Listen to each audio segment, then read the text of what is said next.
और इस वक्त एक बड़ी खबर आपको बता दें, रूस यूरोप के प्रतिबंधों का कड़ा जवाब दे रहा है। रूस की ऊर्जा कंपनी गज़प्रॉम ने यूरोप को जाने वाली गैस सप्लाई बंद कर दी है। जो पोलैंड के रास्ते यूरोप को हो रही थी, उस गैस सप्लाई को रोक दिया गया है। प्रतिबंधों के खिलाफ रूस की तरफ से ये करारा जवाब है।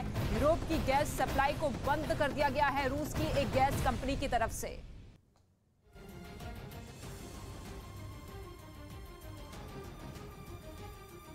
जारी जंग को 2.5 महीने से ज्यादा वक्त हो गया। इस दौरान कभी रूस का पलड़ा भारी रहा, कभी यूक्रेन ने उसके हमलों का मुंह तोड़ जवाब दिया। आर पार की इस लड़ाई में अब तक दोनों देशों की सेनाओं को तगड़े नुकसान की खबर है। इस बात से सैनिकों की हिम्मत न टूटे, इसलिए यूक्रेन ने अपनी फौज की बहादुरी का एक वीडियो जारी किया।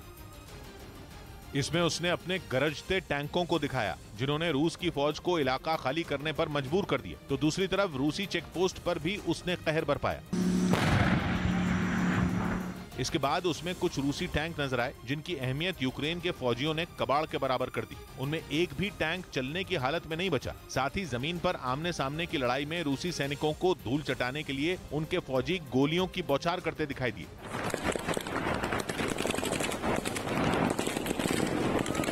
इसके अलावा यूक्रेन ने इस वीडियो में रूस के गोला बारूद को जब्त करने का दावा भी किया। साथ ही उन इलाकों में यूक्रेन के फौजी गश्त करते नजर आए, जिन्हें रूस के कब्जे से उन्होंने छुड़ा लिया। और उधर जंग के बीच यूक्रेन के राष्ट्रपति वोलोदिमीर ज़ेलेंस्की ने राजधानी कीव में डॉक्टरों को सम्मानित किया और रूसी बमबारी के बीच लोगों के इलाज में जुटे रहने के लिए उनका आभार जताया। और इसके लिए ज़ेलेंस्की कीव में बनकर तैयार हुए एक नए अस्पताल में पहुंचे, जहां उन्होंने डॉक्टरों को अवार्ड बांटे और उनके साथ तस्वीर भी खिंचवाई। Буйні від всього нашого мирного населення, цивільних людей. इससे पहले ज़ेलेंस्की ने युद्ध में घायल हुए लोगों के इलाज के लिए तैयार किए गए अस्पताल का निरीक्षण किया और वहां मौजूद सुविधाओं का जायजा भी लिया।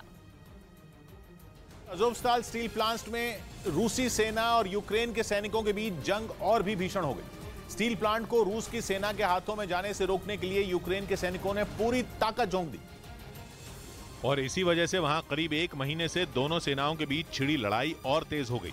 यूक्रेन की सेना ने रूसी सैनिकों पर पलटवार का एक वीडियो जारी किया।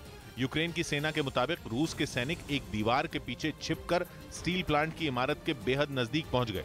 उनका मिशन स्टील प्लांट से बाहर निकलने वाले रास्तों को बंद करने का था, लेकिन जैसे ही रूस के सैनिक दीवार के पास दिखाई दिए, यूक्रेन की सेना की तरफ से बमबारी शुरू कर दी गई। वहां धमाका होते ही रूस का एक सैनिक भागता हुआ दिखाई दिया। इसके बाद एक और सैनिक दीवार के पीछे छिपकर एक तरफ दौड़ता नजर आया कि तभी उससे थोड़ी दूर ही एक और धमाका हो गया। यूक्रेन की सेना ने दावा किया कि उसके ताबड़तोड़ हमलों ने स्टील प्लांट की इमारत के बेहद नजदीक पहुंच गए रूसी सैनिकों को खदेड़ दिया। और यूक्रेन की यूरोपियन यूनियन देशों से अपील सामने आई है। रूस से गैस ना खरीदने की अपील की गई है। यूक्रेन के विदेश मंत्री ने यूरोप से यूरोपीय देशों के रूस से गैस नहीं लेने की अपील की है। यूक्रेन के विदेश मंत्री ने कहा है कि गैस के मामले में यूरोप को रूस पर अपनी निर्भरता खत्म करनी चाहिए। До тих пір Росія матиме гроші для того, щоб фінансувати свою агресивну військову машину і вбивати українців, захоплювати чужі землі та вчиняти масові воєнні злочини. Відповідно, цей енергетичний кисень має бути перекритий для Росії. Це також буде дуже корисно для Європи, яка має позбутися тотальної залежності від російського нафти та газу. Росія продемонструвала, що вона не є надійним партнером, не є передбачуваним постачальником. यूक्रेन में जंग के बीच खबर आई कि ट्रंप को चीन से जुड़ा एक अजीबोगरीब डर है, क्योंकि उन्हें लगता है कि चीन अमेरिका में तूफान भेज सकता है, जिसकी वजह से अमेरिका पर बड़ी मुसीबत आ सकती है।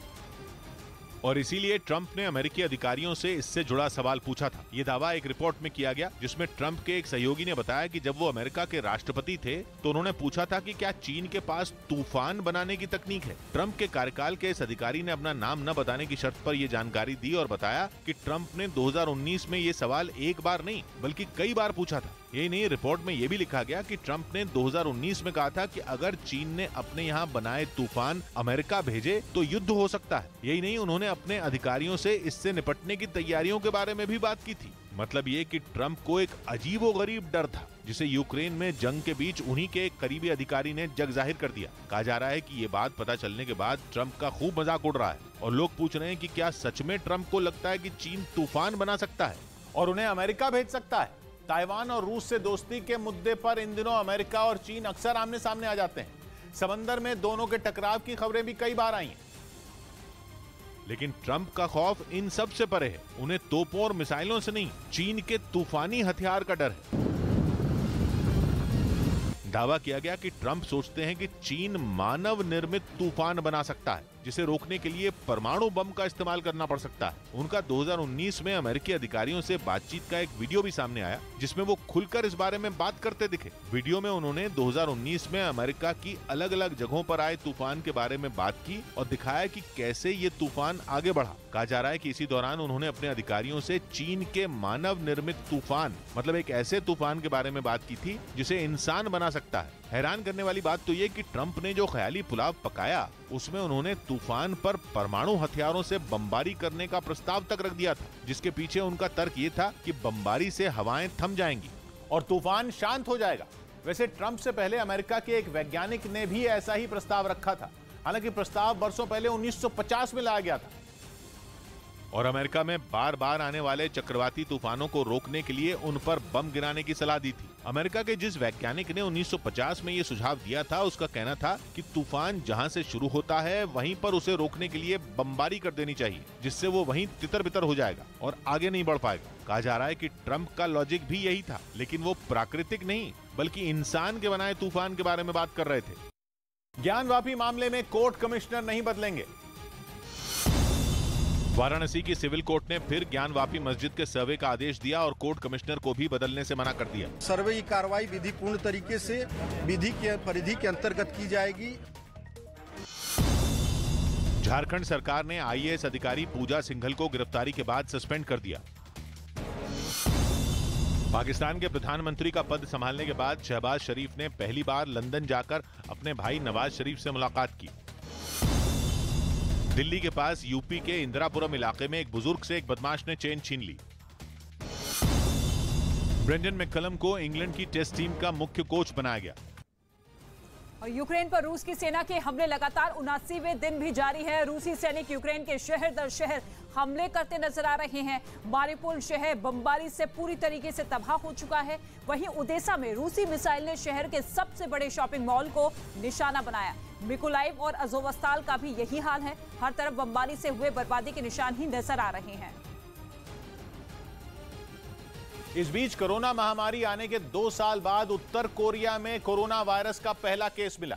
नए मरीज के मिलने के बाद वहां के शासक किम जोंग उन ने पूरे देश में सख्त लॉकडाउन लगा दिया और कोरोना से निपटने के लिए उन्होंने अधिकारियों के साथ बैठक भी की।